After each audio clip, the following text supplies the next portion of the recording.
So this is my 98 528i, and recently it's got the rough idle going on, and it's stuttering and stumbling, mostly at cold idle.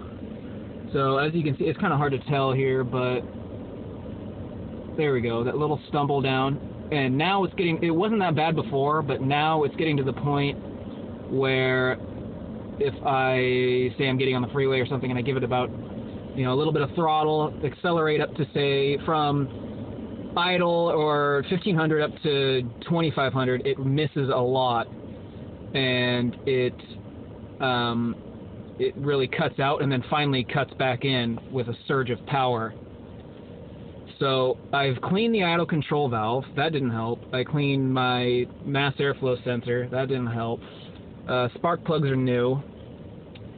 So I'm thinking I'll do all the easy stuff before I do the Vanos, but I'm thinking I might test the coil, because it's on the code. It throws a code every once in a while saying that cylinder 1 is misfiring.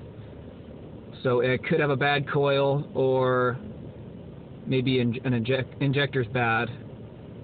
So I'm not sure. So what do you guys think? Any help would be much appreciated, because I want to save the Vanos for last, because that's the most, you know, takes up the most time, it's the most difficult relative to everything else. So let me know what you guys think. Thanks a lot.